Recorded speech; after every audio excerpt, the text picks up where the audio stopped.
नमस्कार दोस्तों, आज हम इस वीडियो में डिस्कस करने वाले हैं इनकम टैक्स एक्ट में one of the most significant amendment जो इंट्रोड्यूस हुआ है उसको लेके। आज हम बात करेंगे सेक्शन 147 से लेकर सेक्शन 151 तक जो सब्स्टिट्यूट प्रोविजन है related to reassessment of income which was introduced by the finance act of 2021। हम आज इस वीडियो में इसी चीज को लेके डिटेल में बात करेंगे और अपने पूरे कन्वर्सेशन को बहुत ही सिंपल रखने की कोशिश करेंगे। अगर आप टैक्स पेयर है, कोई प्रोफेशनल है जो टैक्सेशन में डील करते हैं, तो आपके लिए यह वीडियो काफी लाभदायक होने वाला है। तो आइए सबसे पहले हम रीअसेसमेंट का जो प्रोविजंस है उसके बैकग्राउंड को समझते हैं। Reassessment of income is a process under the income tax act where the assessing officer can reopen a completed assessment if income has escaped assessment. तो reassessment of income is a process under the income tax act क्या है? तो भैया इसके through एक एओ जो है वो किसी भी कंप्लीट किए हुए असेसमेंट को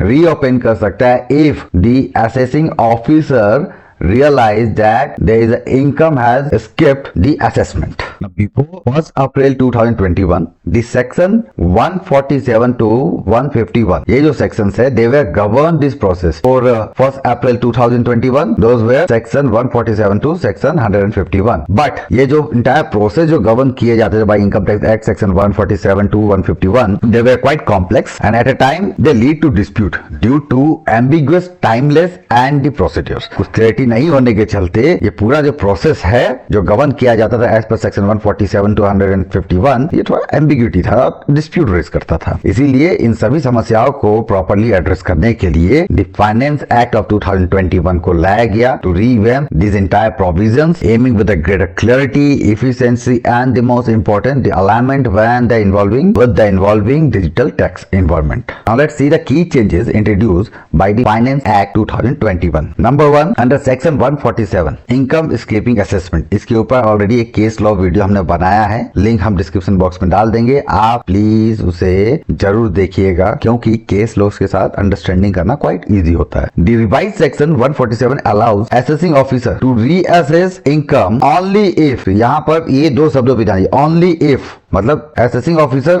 रीअसेस कर सकता है, लेकिन यहाँ पर ओनली इफ वर्ड ऐड कर दिया गया है, मतलब कि यहाँ पर टर्म्स एंड कंडीशन ऐड किया गया है। वो हम लोग पैकेट में लिखते हैं terms and condition applied star mark, तो इस सेक्शन में ना एक स्टार मार्क डाल दिया गया है। वो स्टार मार्क क्या है? Only if there is information suggesting that the income chargeable to tax has escaped the assessment, मतलब कि अगर उनके पास ऐसा डेडिकेटेड इंफॉर्मेशन है जो ये सजेस्ट कर रहा है कि हाँ भैया जो इनकम चार्जेबल है to the tax has been escaped, ऐसा अगर उनको एहसास होता है तभी वो असेसमेंट कर सकते हैं। असेसमेंट नहीं, रीअसेसमेंट, क्योंकि असेसमेंट ऑलरेडी हो चुका रहता है। ओके, असेसमेंट होने के बाद ही रीअसेसमेंट होगा, और ये कब होगा? By the introduction of finance act 2021। ये जो 2021 का जो फाइनेंस एक्ट आया है इसके चलते अब यहाँ पर ओनली इफ वाला टर्म्स एंड कंडीशन जुड़ गया है। Now this changes ensure reassessment is based on a concrete information. वो घर जो बनाते हैं कंक्रीट, तो एकदम मजबूत इंफॉर्मेशन होना चाहिए। किसको होना चाहिए? असेसिंग ऑफिसर को होना चाहिए। अगर असेसिंग ऑफिसर को इंफॉर्मेशन परफेक्ट है कि हाँ income chargeable to the tax has escaped from the assessment, तब वह इसके लिए जा सकता है। अब ये टर्म्स एंड कंडीशन आने के चलते सबसे बड़ा जो बेनिफिट हो गया है वो ये है, जो असेसिंग ऑफिसर्स हुआ करते थे विदाउट हैविंग और just on a doubt reassessment कर देते थे, अब वो नहीं कर सकते। इसके चलते जो नंबर ऑफ केसेस जो आर्बिट्री में रेज होते हैं, जो ओपन हो जाते हैं भैया रीअसेसमेंट वाले, वो सिग्निफिकेंटली रिड्यूस हो जाएगा, और यही हो भी रहा है। अभी भी ऑलमोस्ट 90,000 केसेस 90,000 केसेस पेंडिंग है रीअसेसमेंट के। अब ये नया जो अमेंडमेंट दिया 2021 का 147 से लेके 151 तक, उसमें सबसे बड़ा की रोल 147 सेक्शन का है। इसमें ओनली इफ का जो प्रोविजन है that is quite helpful for the SSC and assessor, खासकर जो एसएससी है, अब उन्हें पता रहेगा कि भैया जो भी रीओपन हो रहा है उनका असेसमेंट, वो उसके पीछे कंक्रीट इंफॉर्मेशन क्या है। अब हम देखते हैं section 148 which is issuance of the notices. देखिए असेसिंग ऑफिसर एसएससी को नोटिस तो देगा अगर उसे फिल आउट होता है, लेकिन यहाँ पर उनके पास होना चाहिए कंक्रीट इंफॉर्मेशन। साथ ही साथ अंडर सेक्शन 148 वो तभी कर सकता है। यहाँ पर ओनली वर्ड यूज कर दिया गया, देखिए ओनली आफ्टर, एक अगला टर्म्स कंडीशन जोड़ दिया गया है। क्या जोड़ दिया गया है कि only after obtaining prior approval from the specified authority, यानी कि जो असेसिंग ऑफिसर है वो अपने इच्छा से नोटिस नहीं दे सकता है, उसको अपने सीनियर से अप्रूवल लेना पड़ेगा। जो भी स्पेसिफाइड अथॉरिटी है उससे अप्रूवल लेना पड़ेगा, तभी वो नोटिस जारी कर सकता है। किसको जारी करेगा? टू दी एसएससी, जो टैक्स पेयर है जिसका असेसमेंट हुआ है, जिसके लिए उसको डाउट है और जिसके लिए उसके पास कंक्रीट इंफॉर्मेशन है as per the section 147। The notice must be a complaint by material evidence और the information that indicate income has escape assessment, यानी कि वो ऐसा नोटिस दे, उस नोटिस में उसे डिटेल मेंशन करना पड़ेगा कि भाई ये देखो, ये जो लाइन है ना डिटेल, कि भाई इंडिकेट होना चाहिए कि आपका इतना पैसा सरकार को लग रहा है कि वो एस्केप हो गया असेसमेंट से, और कंक्रीट इंफॉर्मेशन के साथ, ऐसे नहीं। तो ये दो चीजें जो हम प्रोविजन चेक कर रहे हैं 147 एंड 148, ये दोनों सेक्शन काफी की रोल निभा रहा है एक टैक्स पेयर के लिए कि उसे प्रॉपर इंफॉर्मेशन मिल रहा है और असेसिंग ऑफिसर यूं ही अपने पावर को मिस यूज नहीं करेगा। Now let's move to the another things that is timeline. देखिए हमने जब स्टार्टिंग में चेक किया था कि टाइमलाइन भी बहुत बड़ा रोल निभाता है। तो यहाँ पर क्या किया, अगर असेसिंग ऑफिसर को लग रहा है कि income escape from the assessment is up to 50 lakh, तब उसके पास 3 साल का समय है रीअसेसमेंट करवाने का। अगर ये 3 साल क्रॉस हो जाता है तो इसको दोबारा वो टच नहीं कर सकता है, रीअसेसमेंट के लिए नहीं बोल सकता है। Similarly if income escaping assessment is exceeding 50 lakh, अगर 50 लाख से ज्यादा का केसेस इन्वॉल्विंग दिख रहा है इनकम एस्केपिंग को लेकर, तब असेसिंग ऑफिसर के पास 10 साल तक का समय है केस को रीओपन करवाने का। और समझिए कि मान लीजिए आपने 2020 में असेसमेंट करवाया था, 2020 का असेसमेंट हुआ, 2021 में अथॉरिटी को रियलाइज हो गया कि शायद आपका amount up to 50 lakh rupees का जो है स्केप हुआ है। तब वो सोचता है कि भैया चलो 3 साल है मेरे पास, I got the 3 year liberty, right, 3 साल का लिबर्टी है मेरे पास, so I will raise the assessment request, reassessment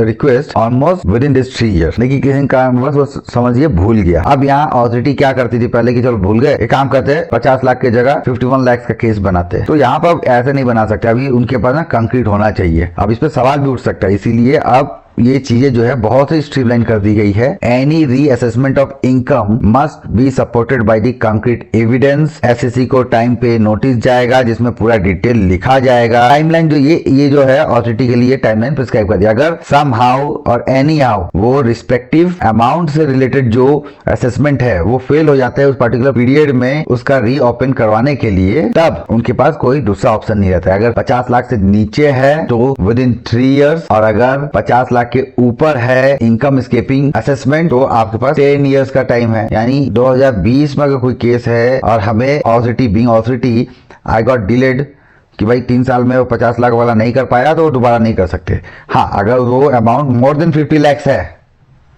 तब ये प्रोविजंस के तहत, इस पर्टिकुलर टाइमलाइन के तहत वो रीअसेसमेंट के लिए नोटिस भेज सकता है। बट समहाउ वो 10 ईयर भी क्रॉस कर लेगा तो रीअसेसमेंट के लिए वो इसका नोटिस नहीं भेज सकता। तो ऐसे कई सारे केसेस पास में हुए हैं जो beyond the time limit assessing officer के द्वारा नोटिस भेजा गया है फॉर रीओपनिंग दी असेसमेंट। अब वो सारे जो है सब डिक्लाइन कर दिए जाते हैं। So no notice can be served by the assessing officer for the purpose of reopening the any assessment of any past year beyond the notified timeline for the determined escape assessment income. Now, as per section 148A, preliminary inquiry before notice. So, before notice, assessing officer को preliminary inquiry करवाना पड़ेगा। ये जो है ये एक new section है जिसको इंसर्ट किया गया है। देखिए बहुत जरूरी है कि जो एसएससी है, जो टैक्स पेयर है, उनको वाजिब अमाउंट ऑफ टाइम दिया जाए, उनको हियर किया जाए, कुछ क्वेरीज है तो उसको पहले ही सेटल किया जाए ताकि रीअसेसमेंट अननेसेसरी नहीं हो। द फाइनेंस एक्ट ऑफ 2021 में ये जो सब्स्टिट्यूट किया गया है provision towards the income tax act 1961, इसका पर्पस सबसे बड़ा यही है कि अननेसेसरी जो आर्बिट्री को इतने सारे जो नोटिसेस आ रहे हैं वो सब कम हो जाए, रिड्यूस हो जाए, और अगर हो तो प्रॉपरली मटेरियल सपोर्टिंग के साथ हो। So a new section 148A has been inserted. This mandate a preliminary inquiry by assessing officer to establish prima facie evidence before issuing reassessment notice. The SSC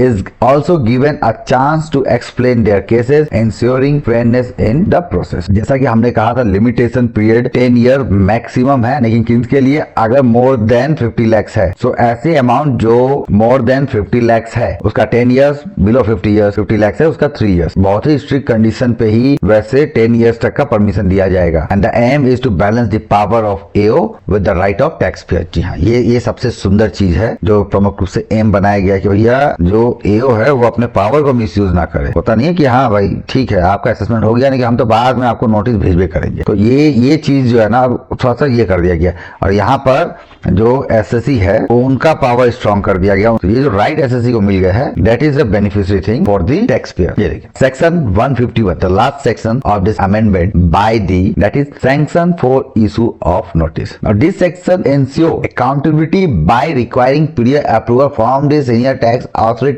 before issuing reassessment notice। यहाँ पर जो senior authority है assessing officer का, उसके sir पे भी accountability मार दी गई है। भैया ऐसा नहीं है कि आपके एओ साहब अपने मन मर्जी से असेसमेंट नोटिस दे दे और आप बोलो कि भैया हमें क्या पता, वो तो एओ का काम था उसने कर दिया। नहीं, आपका असेसिंग ऑफिसर कोई भी नोटिस देगा तो सबसे पहले वो आपसे अप्रूवल लेगा। आपकी ड्यूटी बनती है कि आप उनको अप्रूव करने से पहले रिलेवेंट फैक्ट्स मटेरियल्स जो है, जो कंक्रीट प्रूफ के रूप में यूज किया जा रहा है, उसको आप एग्जामिन करें और फिर जाके अप्रूव करें। So finally here the responsibility has been given to the senior tax authority before issuing reassessment notices। ये क्लियरिटी जो आ गई है ये बहुत ही सुंदर क्लियरिटी है। तो दोस्तों इन सभी प्रोविजन से आपको ये तो क्लियर हो गया कि सेक्शन 147 to 151 क्या है। Reassessment of income by the amendment of finance act 2021। अब हम इसके ऑब्जेक्टिव को समझते हैं। देखिए ऑब्जेक्टिव जो है इस अमेंडमेंट का, हमने रीअसेसमेंट तो समझा, रीअसेसमेंट ऑफ इनकम समझा, लेकिन इसकी जो ऑब्जेक्टिव है ये 3 मूलभूत आधारशिलाओं पे खड़ी है। Efficiency, transparency and fairness. Efficiency by introducing the timeline and a digital fast approach, the reassessment process is now streamlined. Now, by the introduction of the timelines and a digital first approach, the reassessment process has been streamlined. Similarly, there is now transparency. The requirement for prior approval and preliminary inquiries which were added is now going to give a more better transparency to the assessee कि भैया उनका जो notice है वो किस base पे दिया गया है और उनको एक सही तरीके से डिस्कशन हुआ है, प्रिलिमिनरी इंक्वायरी हुई है। Fairness, taxpayers are given an opportunity to explain their case before the notice is issued, which reduce unnecessary litigation। So taxpayer के पास एक समय दे दिया गया, उनको एक अपॉर्चुनिटी दिया गया है कि अभी आप इससे पहले आपको रीअसेसमेंट का नोटिस आए, केस रीओपन हो जाए, आपको एक टाइमलाइन दिया गया, आप आइए बात कीजिए हमसे, अपने पॉइंट्स को रखिए और इसको क्लोज कीजिए। 3 जो मूल आधार दे दिए गए हैं टैक्स पेयर के लिए, काफी अच्छा प्रोविजन है ताकि वो किसी तरह का अननेसेसरी लिटिगेशन में ना इन्वॉल्व हो। इससे पहले मैटर लिटिगेशन में जाए, असेसिंग ऑफिसर के साथ डिस्कस करके मैटर को पहले ही क्लोज कर ले। अब इसके प्रैक्टिकल इम्प्लीकेशन को हम समझते हैं। माना कि ये सारे चेंजेस हो गए हैं, लेकिन ये आखिरकार एक टैक्स पेयर के लिए क्या मीन्स करते हैं। तो what do these changes means for the taxpayer? Number 1, these changes ensure the compliance with income reporting to avoid triggering reassessment. Number 2, maintain proper documentation for transaction and source of income, respond promptly to any preliminary inquiries on notices under section 148A। Also भाई tax payer हो तो एक अच्छा consultant रखो जो आपको professionally guidance करे, क्योंकि जितने भी नए प्रोसेस है प्रॉपर रिप्रेजेंटेशन मांगता है। तो आपका तो बीइंग अ टैक्स पेयर आपके लिए ये काफी अच्छा है और ये आपको एक बेटर अपॉर्चुनिटी देता है अपने केस को समय से पहले लिटिगेशन में जाने से बचाने के लिए। Challenges and the criticism. Challenges तो रहेंगे ही, बहुत सारी चेंजेस है, क्रिटिसिज्म्स है इस अमेंडमेंट्स के, but still while these amendments are a step forward, they come with certain challenge. Some taxpayers feels that 10-year window for reassessment in high value cases is too long and creates uncertainty। हाँ ये भी बात है, कई सारे ऐसे cases है, मैं आने वाले चंद वीडियोस में आपको कुछ केसेस बतलाऊंगा जो टाइम के चलते किस तरह से मिसलीड हुए हैं, ओके, किस तरह से जाने अनजाने में वो शोषित हो गए हैं डिपार्टमेंट के चक्करों में। Implementation requires significant reliance on technology. जी हाँ, टेक्नोलॉजी पे काफी ज्यादा डिपेंडेंसी है, लेकिन एक सही भी है, but there is a dependency, इसमें poses the challenge for the both tax payer. Authority का चैलेंज है ही, ओके, टैक्स पेयर के लिटिल बिट है भाई, टैक्स पेयर अच्छे कंसल्टेंट कंसल्टेंट को रखिए और अपना रीअसेसमेंट प्रॉपर्ली करवाइए। आपको बहुत जरूरी, देखिए कई सारे बड़े बड़े ऑर्गेनाइजेशन या फिर कई सारी कंपनियां, चाहे लिमिटेड अर्निंग वाली क्यों ना हो एंटिटीज हो, ये छोटे नॉर्मल कंसल्टेंट को रख लेते हैं जिनके पास अच्छा एक्सपोजर नहीं है या फिर एक्सपर्टाइज नहीं है। देखिए कई लोगों के पास 10 साल का एक्सपीरियंस हो सकता है, एक्सपर्टाइज नहीं होगा। आप अच्छे expertise and experience income tax consultant को रखिए जो आपका रीअसेसमेंट में सपोर्ट करे, किसी भी तरह का नोटिस को प्रॉपर्ली हैंडल करवाए। तो ये जो चैलेंजेस है ये आपको फेस नहीं होगा।